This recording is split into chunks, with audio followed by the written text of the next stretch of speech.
Hello friends, welcome to our YouTube channel civil services dream. तो friends, आज की इस वीडियो में हम लोग यूपीपीसीएस 2021 की टेस्ट सीरीज़ का टेस्ट 67 सॉल्व करेंगे। इसमें हम हिस्ट्री के क्वेश्चंस देखेंगे। आइए स्टार्ट करते हैं। फर्स्ट क्वेश्चन देखिए। इसमें कहा गया है ऋग्वैदिक काल में निष्क शब्द का प्रयोग एक आभूषण के लिए होता था, किंतु परवर्ती काल में इसका प्रयोग इस अर्थ में हुआ। ऑप्शंस हैं शस्त्र के रूप में, कृषि औजार के रूप में, लिपि के रूप में या सिक्के के फॉर्म में। क्वेश्चन 1 का करेक्ट आंसर है ऑप्शन डी, सिक्का।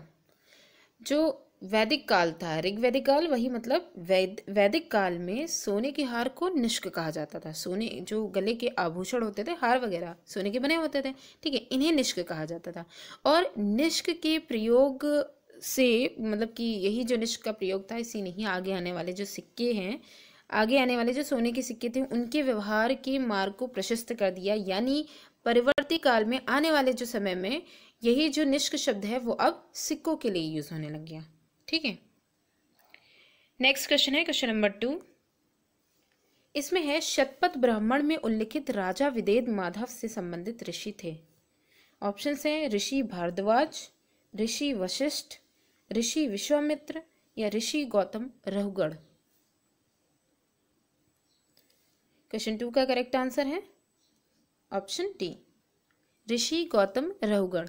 आर्यों की पूर्व दिशा की ओर प्रसार के विषय में शतपथ ब्राह्मण में वर्णित विदेद माधव की आख्यायिका उल्लेखनीय है। विदेद माधव के द्वारा लिखी गई जो आख्यायिका है, उसमें इसके बारे में बताया गया कि कैसे आर्य जो है वो पूर्व दिशा की ओर उनका प्रसार हुआ था। और इसी के ही अनुसार राजा विदेद माधव से संबंधित जो ऋषि गौतम रहुगढ़ हैं, उनके बारे में बताया गया कि ऋषि गौतम रहुगढ़ जो है वो राजा विदेद माधव से संबंधित थे। ठीक है, नेक्स्ट क्वेश्चन है क्वेश्चन नंबर 3। इसमें है बुद्ध की मृत्यु के पश्चात प्रथम बौद्ध संगीति की अध्यक्षता की गई। ऑप्शन है महाकश्यप द्वारा, धर्मसेन द्वारा, अजातशत्रु द्वारा, नागसेन द्वारा। क्वेश्चन 3 का करेक्ट आंसर है ऑप्शन ए, महाकश्यप द्वारा। बुद्ध की मृत्यु के पश्चात जो प्रथम बौद्ध संगति हुई थी, बुद्ध की मृत्यु के तत्काल बाद राजगृह की सप्तपर्णी जो गुफा है उसमें की गई थी प्रथम बौद्ध संगति, जो कि महाकश्यप के द्वारा की गई थी। ठीक है, नेक्स्ट क्वेश्चन है क्वेश्चन नंबर 4। इसमें है सूची 1 को सूची 2 से सुमेलित कीजिए तथा सूचियों के नीचे दिए गए कूट से सही उत्तर चुनिए। सूची 1 में अर्थ दिए गए हैं, सूची 2 में चिन्ह दिए गए हैं। तो देखिए, इसमें अर्थ में है जैसे जन्म, जन्म को किस चिन्ह से, मतलब यहाँ पे अर्थ देख लेते हैं, उसके बाद यहाँ पे चिन्ह देख लेंगे कि किस जो घटना है उसको किस चिन्ह से दर्शाया गया है। जन्म है, प्रथम प्रवचन है महात्मा बुद्ध का, महाबोधि है और त्याग है। और यहाँ पे जो चिन्ह है वो बोधि वृक्ष है, धर्म चक्र प्रवर्तन है, घोड़ा है, कमल है। कूट की सहायता से हमें इसका आंसर देना है।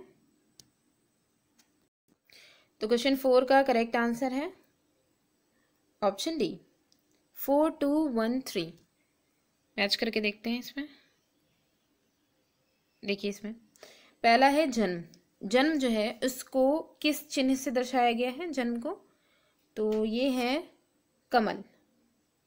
ठीक है, जन्म को कमल से बताया गया। महात्मा बुद्ध का जो जन्म हुआ है उसको कमल से दर्शाया गया है। उसके बाद है प्रथम प्रवचन, प्रथम प्रवचन जो उन्होंने दिया था उसको धर्म चक्र प्रवर्तन से, ठीक है, ये इसका चिन्ह है। महाबोधि जो है, महाबोधि को बोधि वृक्ष से चिन्हित किया गया है। और जो त्याग है, त्याग जो है उसे घोड़े से चिन्हित किया गया। ठीक है, तो करेक्ट आंसर है option D. Next question, question number 5। Question 5 में है बुद्ध की 80 फीट बड़ी प्रतिमा मूर्ति जो बोध गया में है निर्मित की गई थी। ऑप्शन हैं जापानियों के द्वारा, थाई लोगों के द्वारा, श्रीलंकाइयों के द्वारा या भूटानियों के द्वारा। क्वेश्चन 5 का करेक्ट आंसर है ऑप्शन ए, जापानियों के द्वारा। बुद्ध की 80 फीट बड़ी जो प्रतिमा है वो बोधगया में जो कि स्थित है, उस प्रतिमा को लाल ग्रेनाइट एवं बलुई पत्थर से निर्मित किया गया है, जिसके निर्माण में 7 वर्ष का समय लगा। ये जो प्रतिमा थी वो जापान में जो दाइजोकियो संप्रदाय था उसके सहयोग के द्वारा निर्मित की गई थी। ठीक है, अगला क्वेश्चन है क्वेश्चन नंबर 6। इसमें है जैन दर्शन के अनुसार सृष्टि की रचना एवं पालन पोषण सार्वभौमिक विधान से हुआ है, सार्वभौमिक सत्य से हुआ है, सार्वभौमिक आस्था से हुआ है, या फिर सार्वभौमिक आत्मा से हुआ है। क्वेश्चन 6 का करेक्ट आंसर है ऑप्शन ए, सार्वभौमिक विधान से हुआ है।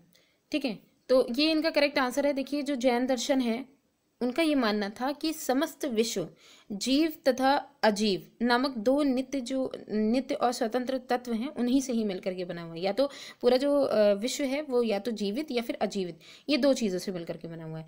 जीव चेतन तत्व हैं, जबकि अजीव जो है वो अचेतन जो जड़ तत्व हैं उनके बारे में कहा गया।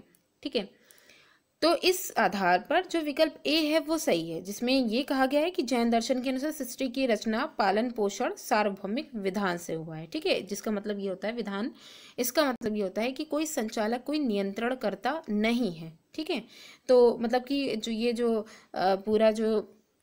पूरा पालन पोषण या सृष्टि की जो रचना हुई है वो किसी के कंट्रोल में नहीं है, किसी के कोई इसका कोई नियंत्रण करता नहीं है, कोई इसका संचालक नहीं है, ऐसा मानना था जैन धर्म के लोगों का।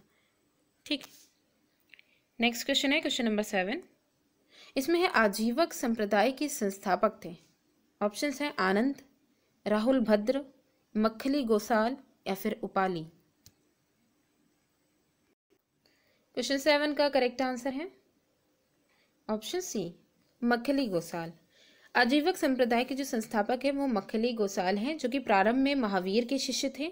ठीक है, जैन धर्म के मतलब उसको मानते थे, तो महावीर के पहले शिष्य थे, किंतु बाद में कुछ मतभेद के चलते हुए इन्होंने महावीर की शिष्यता को त्याग दिया और फिर आजीवक नामक एक स्वतंत्र संप्रदाय की स्थापना की। ठीक, मक्खली गोसाल ने। नेक्स्ट क्वेश्चन है क्वेश्चन नंबर 8। इसमें है निम्नलिखित में से कौन सा प्राचीन भारत में शैव संप्रदाय था। ऑप्शंस हैं आजीवक, मत्तमयूर, मैमत, या ईशान शिव गुरुदेव पद्धति। क्वेश्चन 8 का करेक्ट आंसर है ऑप्शन बी, मत्तमयूर। प्राचीन भारत में मत्तमयूर नामक शैव संप्रदाय का उल्लेख मिलता है। ठीक है, तो ये जो मत्तमयूर है इसी का ही उल्लेख प्राचीन भारत में शैव संप्रदाय से मिलता है, से संबंधित। अगला क्वेश्चन क्वेश्चन नंबर 9। इसमें है निम्नलिखित में से कौन सा सही सुमेलित नहीं है। तो देखिए यहाँ पे अंग चंपा, कौशल अहिछत्र, वत्स कौशाम्बी, मत्स्य विराटनगर। तो इसमें हमें यह बताना कौन सा सही सुमेलित नहीं है। क्वेश्चन 9 का करेक्ट आंसर है ऑप्शन बी। यहाँ पे जो सुमेलन दिया गया है वो जो महाजनपद है और उनकी राजधानी, इन दोनों के बीच में संबंध बताना था। तो यहाँ पे ये बताना था कौन सा सही सुमेलित नहीं है। ठीक है, तो इसमें कौशल और अहिछत्र जो है वो सही सुमेलित नहीं है। कौशल महाजनपद जो है उसकी जो राजधानी है वो अहिछत्र नहीं है, बल्कि इसकी राजधानी है अयोध्या।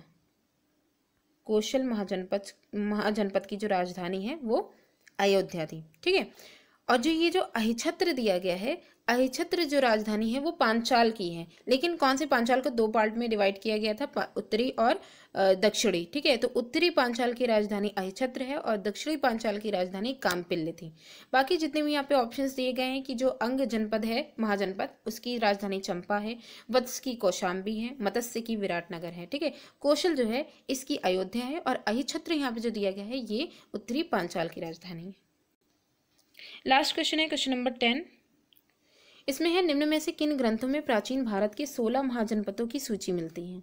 ऑप्शन है नीचे दिए गए कूट में से सही उत्तर का आपको चयन करना है। 4 यहाँ पे जो है ऑप्शन दिए गए हैं, अर्थशास्त्र, अंगुत्तर निकाय, दीघ निकाय और भगवती सूत्र। तो कूट की सहायता से हमें इसका आंसर देना है। 2 और 4 सही है, 2, 3 और 4 सही है, 1 और 2 सही है, या 1, 2 और 3 सही है। क्वेश्चन नंबर 10 का करेक्ट आंसर है ऑप्शन ए, 2 और 4। ठीक है, दूसरे में कहा गया अंगुत्तर निकाय और चौथे में भगवती सूत्र। तो ये जो महाजनपद हैं प्राचीन भारत में, जो 16 महाजनपद हैं उनका जो ग्रंथों में उनका जो है उनकी सूचियाँ जो मिलती हैं, ठीक है, उनके बारे में जो मिलता है वो है अंगुत्तर निकाय में जो है 16 महाजनपदों के बारे में मिलता है और भगवती सूत्र में मिलता है। ठीक, तो करेक्ट आंसर हमारा ऑप्शन ए है। तो फ्रेंड्स, आज की वीडियो हमारी यहीं पे ही एंड होती है। Thanks for watching.